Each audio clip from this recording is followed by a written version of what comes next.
बिस्मिल्लाहिर्रहमानिर्रहीम। अस्सलाम वालेकुम नादरीन, आप यूट्यूब चैनल देख रहे हैं। मैं इमरान खान हूँ। नादरीन, शेर अफजल मरवत ने जो कदम उठाया, आईनी अदालत में वो गए कि वज़ीर आला तब्दील किया जाए। जो नया वज़ीर आला सुहेल आफरीदी है वो ठीक नहीं है। अली अमीन गंडापुर को वापस वज़ीर आला खैबर पख्तूनख्वा बनाया जाए। इस मामले पे शेर अफजल मरवत पे ज़्यादा तनकीद हो नहीं रही, क्योंकि पाकिस्तान तहरीक इंसाफ के लोग ये समझते हैं कि अब वो पाकिस्तान तहरीक इंसाफ का हिस्सा नहीं है, और इमरान खान पहले ही उनके बारे में बता चुके हैं कि ये आदमी हम में से नहीं है। लिहाजा अगर वो धोखा दे या कोई बात करे तो तहरीक इंसाफ के लोग इसको मान लेते हैं, ठीक है, क्योंकि इमरान खान ने भी बता दिया और उनके दिमाग में भी ये बात है कि ये इमरान खान का वफादार नहीं है, ये आदमी धोखा दे सकता है। इमरान खान साहब ने इनको पार्टी से निकाल दिया है, तो इससे कोई फ़र्क नहीं पड़ा पाकिस्तान तहरीक इंसाफ के लोगों को। लेकिन अली अमीन गंडापुर पे बहुत तनकीद हो रही है, क्योंकि अली अमीन गंडापुर ने उसके बाद जो एक ट्वीट किया, वो ट्वीट बड़ा अजीब सा है। अली अमीन गंडापुर ने कहा कि मैंने अपने लीडर इमरान खान के हुक्म के मुताबिक बिला किसी ताख़ीर के अपनी वज़ारत आला के इस्तीफ़े की हदायत पर अमल दरामद करवाकर अपना फ़र्ज़ अदा किया। किसी भी तरह के केस या अदालती कार्रवाई के साथ ना मेरा ताल्लुक़ है और ना मेरा कोई अमल दखल है। अली अमीन गंडापुर, ये उन्होंने अपने ट्विटर अकाउंट से ये पोस्ट कर दिया। इसको आप दो तरह देख सकते हैं। देखें, अली अमीन गंडापुर साहब के ऊपर तनकीद क्यों हो रही है इस ट्वीट के बाद? वो इसलिए हो रही है कि शेर अफजल मरवत ने जो नुक्ता उठाया अपने केस में वो ये है कि अली अमीन गंडापुर को वज़ारत आला से इमरान खान ने हटाया, और इमरान खान क्योंकि एक नाअहल शख्स हैं और सज़ा याफ्ता शख्स हैं, तो उनके दबाव के ऊपर वज़ीर आला की तब्दीली गैर आइनी और गैर कानूनी है। ये है जी शेर अफजल मरवत का केस। अली अमीन गंडापुर ने अपने इस स्टेटमेंट में इस बात की तौसीक की और इस बात को कंफर्म किया कि वाकई उन्होंने इमरान खान के हुक्म पर ही अपनी वज़ारत आला छोड़ी थी। हालांकि छोड़ी इमरान खान साहब के हुक्म के ऊपर ही थी, लेकिन इस मौका पर अली अमीन गंडापुर साहब ने उस बात को कंफर्म किया। यानी शेर अफजल मरवत ने कहा कि इमरान खान नाअहल है, इमरान खान जो है वो सज़ा याफ्ता है, लिहाजा उनके कहने के ऊपर या उनके दबाव के ऊपर वज़ारत आला में तब्दीली गैर आइनी गैर कानूनी है। ये शेर अफजल का मौक़िफ़ है। तो अली अमीन गंडापुर साहब आते हैं और वो कहते हैं जी बिल्कुल मैंने उन्हीं के कहने पे छोड़ा था। इसको इस एंगल से देखा जा सकता है। दूसरा ये है कि अली अमीन गंडापुर साहब ये बता रहे हैं कि मैंने तो इमरान खान की बात मान ली थी और मेरा इस केस से कोई ताल्लुक नहीं है। एक एंगल ये भी है कि अली अमीन, और ये बात वाकई आपको सबको माननी पड़ेगी कि अली अमीन गंडापुर ने उस वक्त लैतोलाल से काम नहीं लिया था। उनके पास ऑप्शंस भी कम थे, पार्टी उनके खिलाफ हो रही थी, कारकुन उनके खिलाफ हो रहा था, तो वो ज़्यादा देर वहाँ पर टिक नहीं सकते थे। अगर वो ज़बरदस्ती रुकने की कोशिश भी करते तो तहरीक अदम एतमाद आती, वो उसके अंदर फारिग हो जाते। लेकिन अब अली अमीन गंडापुर साहब इस बात की तस्दीक कर रहे हैं कि जो शेर अफजल मरवत ने कहा, बात तो वही है कि मैंने इस्तीफ़ा इमरान खान साहब के कहने के ऊपर दिया था।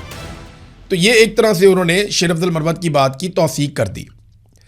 अब यहाँ अली अमीन गंडापुर साहब ये भी कह सकते थे कि जी ये दरख्वास्त वापस ली जाए। देखें ना, आप ये वीडियो देखें, जो ताल्लुक शेर अफजल मरवत और अली अमीन गंडापुर का स्टेज पे नज़र आ रहा है, जैसे जफ्फियाँ डाल रहे हैं, मिलकर हाथ उठा रहे हैं, और जिस तरीके से ये अपनी मकबूलियत शो कर रहे हैं, हालांकि उस वक्त दोनों अवाम में मकबूल नहीं थे। ये वो हालात थे जब शेर अफजल मरवत को इमरान खान साहब ने पार्टी से निकाल दिया हुआ था और अली अमीन गंडापुर साहब उनको पार्टी के अंदर रखना चाहते थे। तो ये आपस में देखें किस तरह शेरो शक्कर थे। ये भी एक टाइम था। अब अली अमीन गंडापुर साहब के कोई बुरे ताल्लुकात तो नहीं है शेर अफजल मरवत से, तो वो उन्हें फ़ोन करके कह सकते हैं कि भाई आपने ये क्या किया।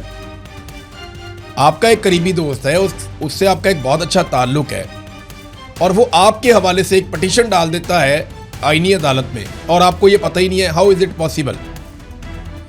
तो इस पर जो बात की है बैरिस्टर गौहर ने, जो चेयरमैन है पाकिस्तान तहरीक इंसाफ के इस वक्त, उन्होंने इसे साजिश करार दिया। शेर अफजल की वज़ीर आला खैबर पख्तूनख्वा को हटाने की आईनी दरखास्त एक साजिश है, ये बैरिस्टर गौहर ने कहा। रुकन असेंबली भी है शेर अफजल मरवत साहब, उनकी जानिब से वज़ीर आला अली अमीन गंडापुर की बहाली की दरखास्त को साजिश करार देते हुए बैरिस्टर गौहर ने कहा कि वज़ीर आला हटाने की इजाज़त सिर्फ बानी चेयरमैन इमरान खान देते हैं और सुहेल आफरीदी उनकी मर्ज़ी से बने हैं, ये फ़ैसला तब्दील नहीं हो सकता। एक तरह से ये भी तौसीक कर रहे हैं। असल में देखिए बड़ा टेक्निकल मामला है। इमरान खान साहब का ये हुक्म था कि वज़ीर आला तब्दील कर दिया जाए, और इमरान खान साहब ने ही फाइनल किया था कि सुहेल आफरीदी को वज़ीर आला बनाया जाए। ये बात एक हकीकत है। लेकिन इसी एक नुक्ते को कानूनी जवाब फराहम करके अब इमरान खान साहब क्योंकि नाअहल हैं, वो सजा याफ्ता हैं, जनाब उनके दबाव पे हटाया, लिहाजा वापस बहाल किया जाए। और यहाँ आईनी अदालत से आप किसी भी बात की तवक्को कर सकते हैं, यहाँ कुछ भी हो सकता है।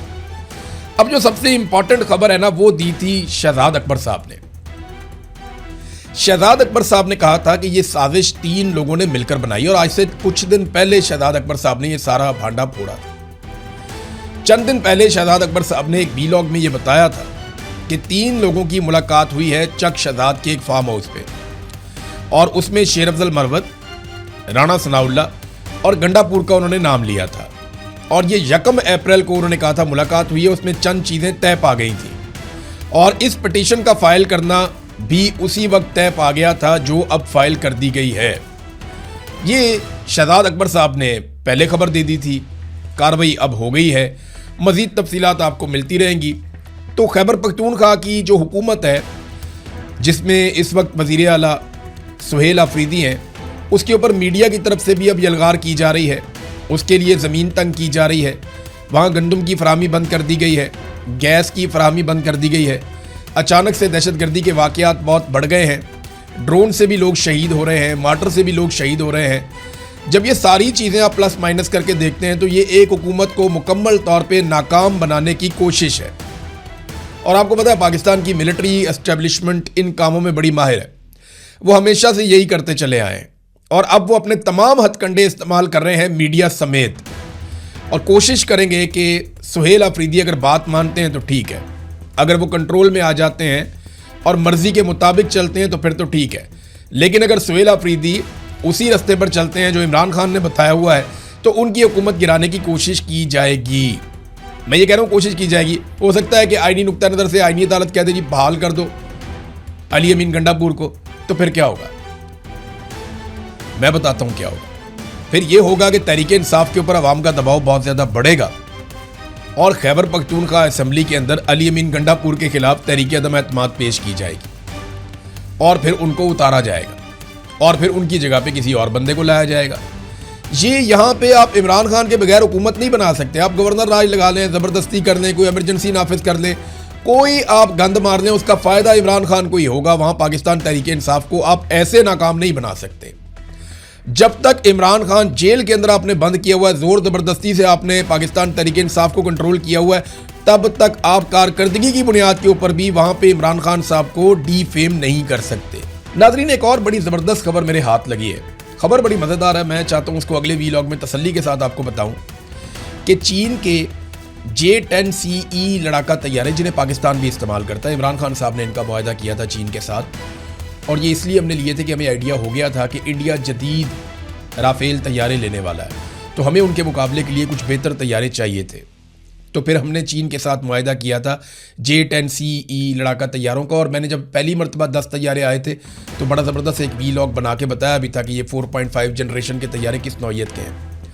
तो ये बड़ी ज़बरदस्त इन तैयारों का एक मुकाबला हुआ है यूरोप के तैयारों के साथ। मुकाबला बड़ा शानदार हुआ, अगले वीलॉग में आपको बताऊँगा। अब तक के लिए इतने अपना ख्याल रखिएगा, अपने इस चैनल का भी।